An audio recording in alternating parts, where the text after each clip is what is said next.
amigos telespectadores da Rede Vida de Televisão e do programa Páginas Difíceis da Bíblia. Na verdade, e já perceberam, nós estamos fazendo um parênteses para explicar o Evangelho celebrado, porque este livro aqui não foi feito apenas para ser lido. Ele não foi feito apenas para ser estudado ou aprofundado. Ele foi feito também, diria sobretudo, para ser celebrado. É a partir da celebração litúrgica que o texto, através da voz do autor, ou do leitor, melhor, traz à tona a palavra de Deus.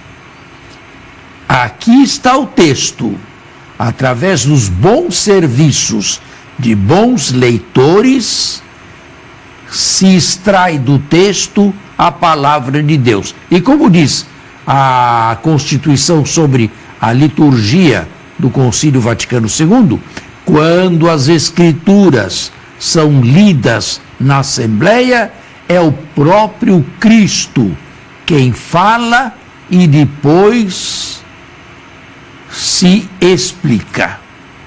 A função nossa é nos preparar interiormente para escutar esta palavra que ressoa, sobretudo, na liturgia viva. Padre Anselmo?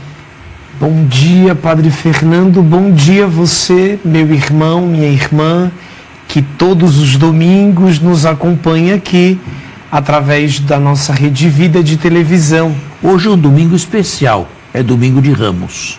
Domingo de Ramos, da Paixão do Senhor. Então entramos na chamada Grande Semana, a Semana Santa, e como bem nos introduziu o Padre Fernando, todos sabem que com este parêntese dado, nós estamos meditando a Palavra de Deus no seu momento alto, que é na liturgia eucarística.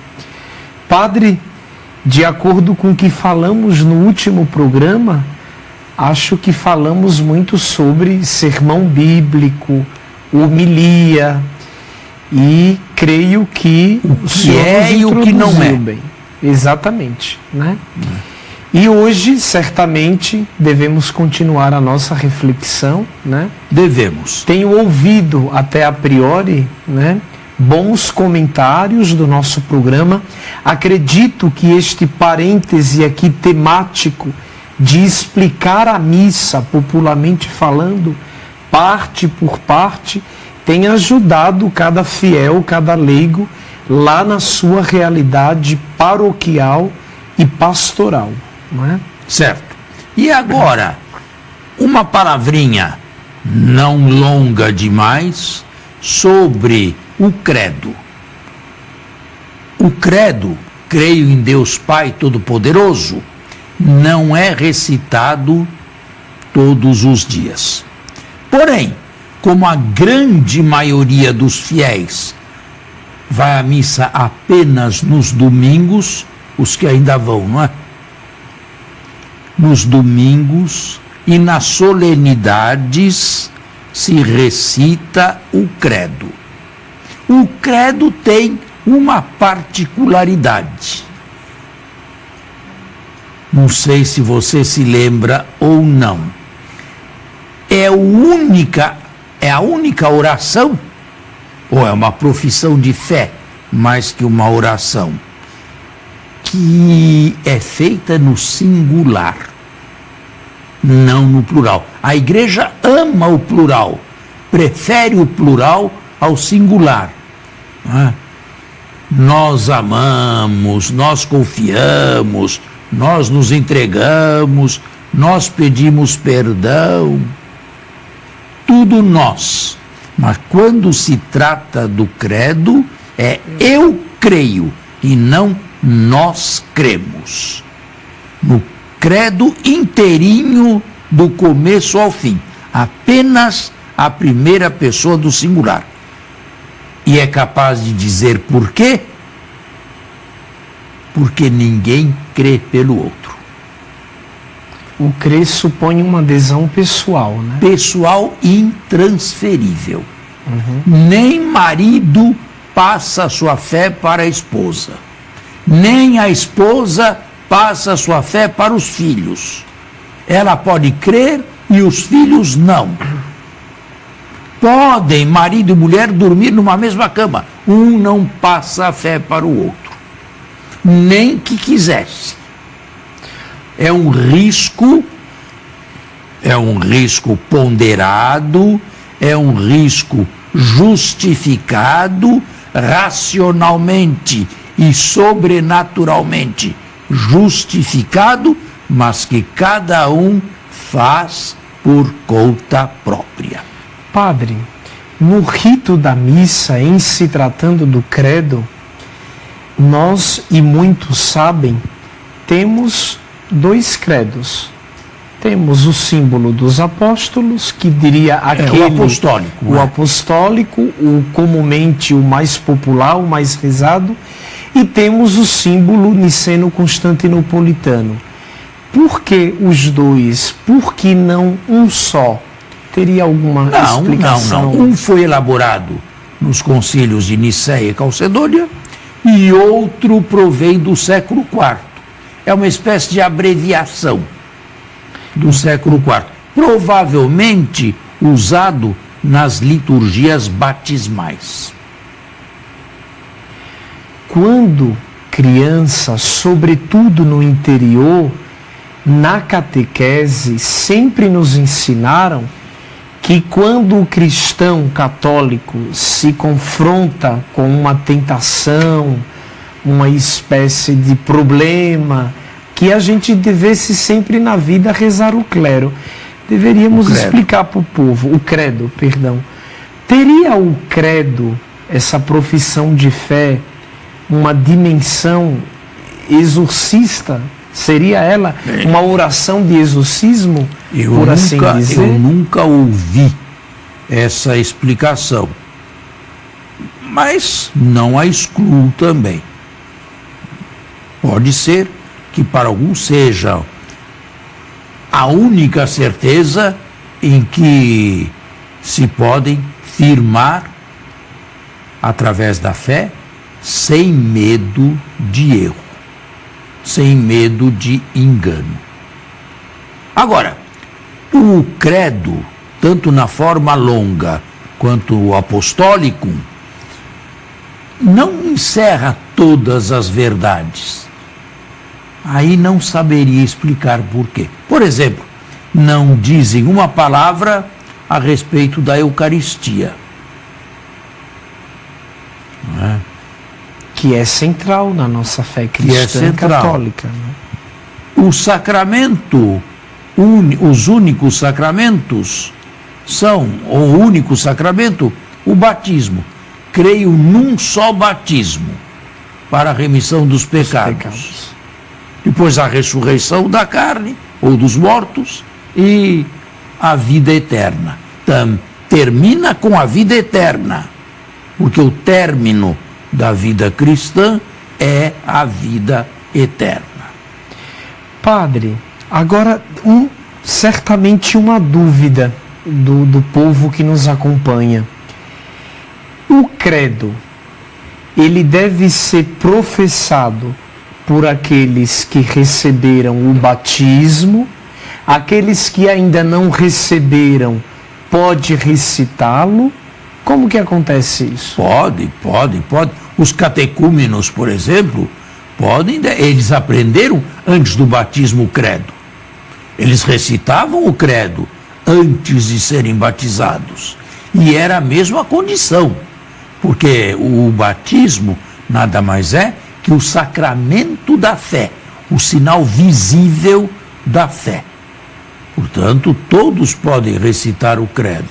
Agora, espero que o façam com dignidade e sabendo exatamente o que estão dizendo.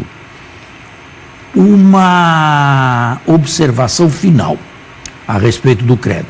Existem dois verbos em português que se tornaram, a meu ver, injustamente sinônimos: crer e acreditar. E o próprio lecionário parece não fazer muita distinção entre crer e acreditar. Eles acreditaram em Jesus. Isto, a meu ver, está errado. Por quê? Há uma diferença enorme entre o verbo crer e o verbo acreditar. Eu posso, por exemplo, acreditar no futuro do Brasil, mas eu não tenho nenhuma certeza. Pode isto aqui vir água abaixo. Quando eu digo eu creio em Deus, eu estou falando de alguma coisa que não é subjetivamente sujeita a engano e a não consenso. Mas de algum modo você não conhece o futuro que está por vir. Não conheço, mas a fé me dá a certeza que a crença só não dá. Temos que fazer um intervalo e voltamos. Fica então clara a diferença entre crer e acreditar? Sim. Quando se trata do credo, nós cremos, nós não acreditamos. Nós cremos em Jesus. Eu não acredito em Jesus. Então é como se na atmosfera ou na dimensão do crer nós precisássemos colocar a nossa vida naquilo. Enquanto que não acreditar, isso pode ficar também meramente no mundo da palavra. Pode exemplo, não acontecer. Eu acredito em você. Isso. Mas até o dia que eu não te Até o dia que você não me desapontar, não me trair, não for digno da minha confiança.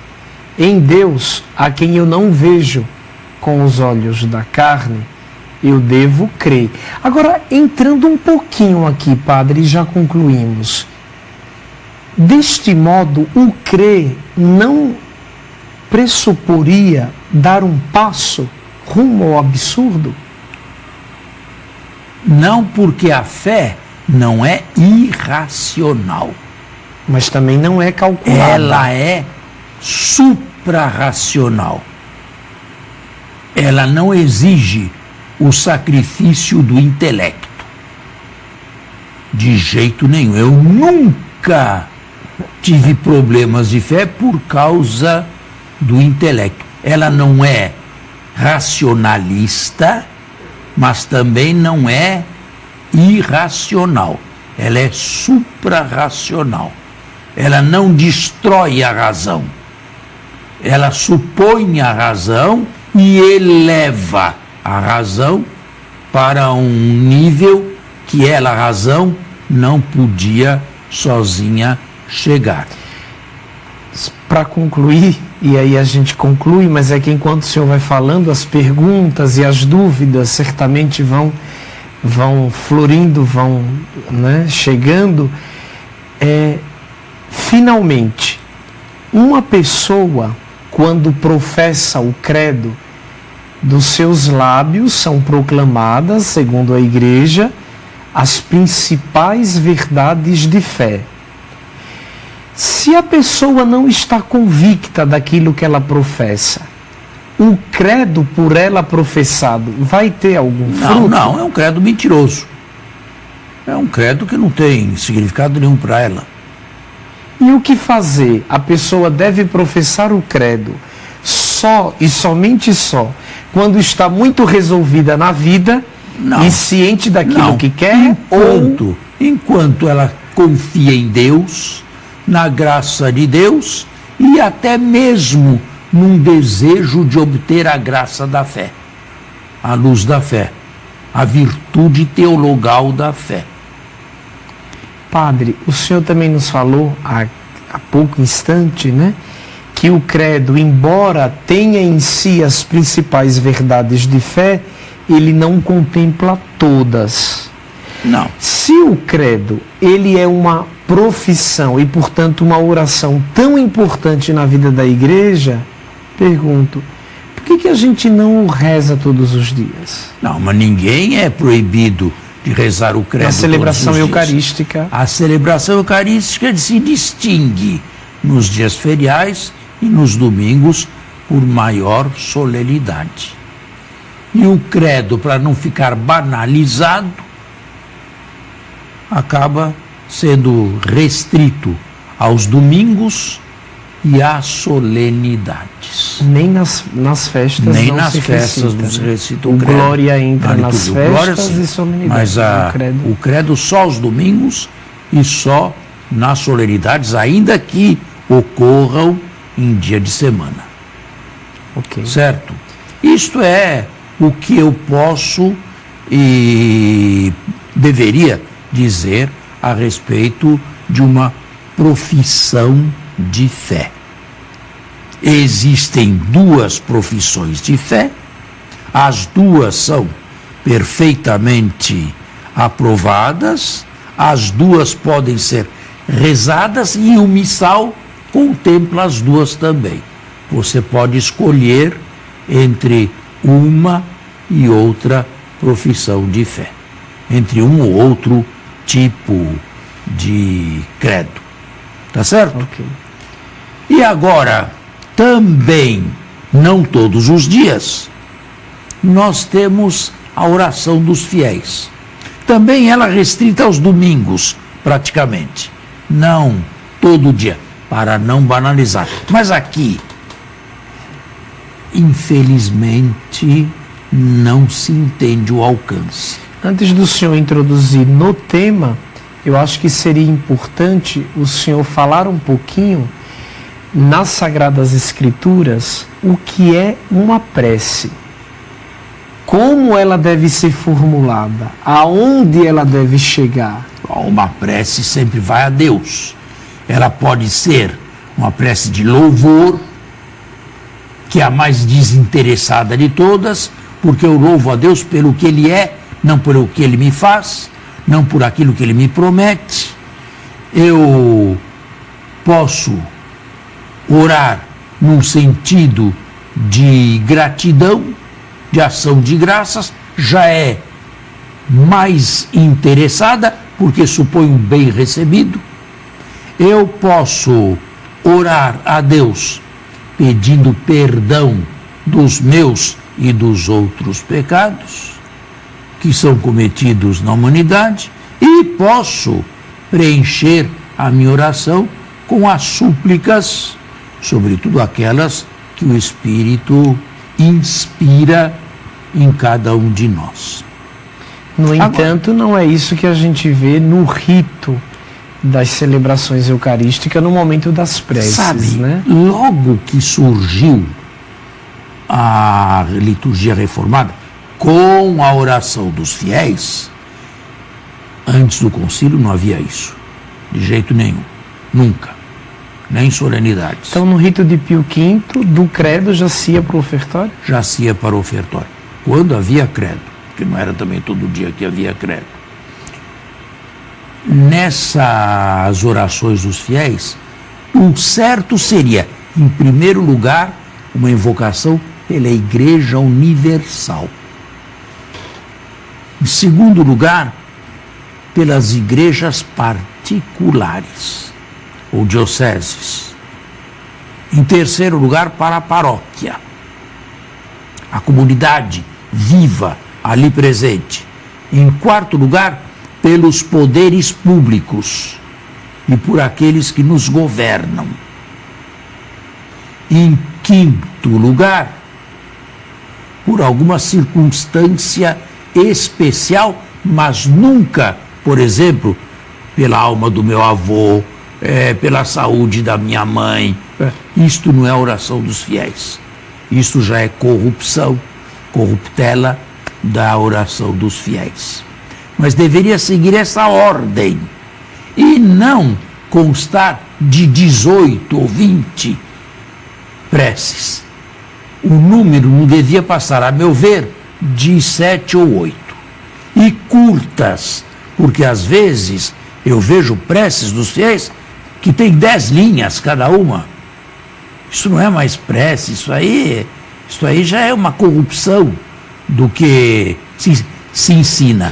No começo, quando entraram as preces dos fiéis, havia livros indicados. E ainda hoje há.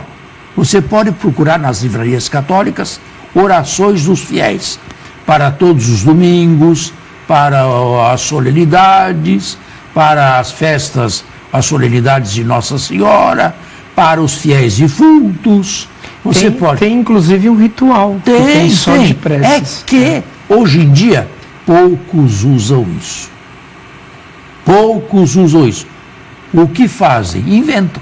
Ou então, geralmente, se apoiam, padre, no folheto. Pois no famoso folheto dominical. Mas quem cria aquela oração no folheto? É inventada. São as respectivas empresas, né, que trabalham com isso, né? Pois aí é que está o problema. Sempre porque... com profundidade e conhecimento. O senhor falou sobre a estrutura de como deveriam ser as preces, e há muitos liturgistas que também dizem que a prece, de algum modo, deve atender às necessidades da comunidade. Uma delas é isso. Uma delas. Às vezes a gente abre e vê o jornal, a prece está falando de alguma campanha, de alguma coisa que não tem nada a ver com o problema da comunidade, com o problema da igreja. E aí fica uma coisa complicada, né? Nos impressos, nos livros, as preces são mais genéricas. E sendo mais genéricas, elas cabem em muitas outras circunstâncias. Mas se elas forem muito específicas, elas acabam gerando grandes expectativas e não atingindo uma grande ou diversas grandes assembleias. Elas são pedidas, são feitas, são prescritas para os domingos. Dia de semana se poderia fazer. Eu não faço. Particularmente não faço porque nem sempre estou inspirado, nem sempre sou capaz de formular ali na hora uma oração que esteja dentro do esquema da oração dos fiéis, e prefiro pular isto aqui. Certo? Mas, a meu ver, deveriam voltar os livros litúrgicos onde existem preces dos fiéis para todas as circunstâncias.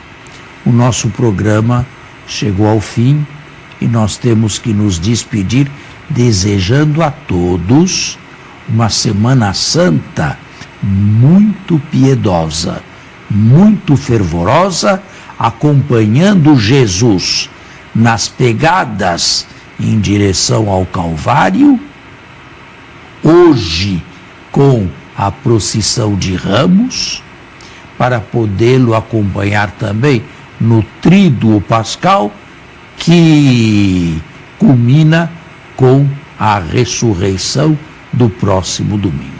Até lá e muito obrigado. A você e a sua família, uma feliz e fecunda Semana Santa. Até domingo que vem, se Deus quiser.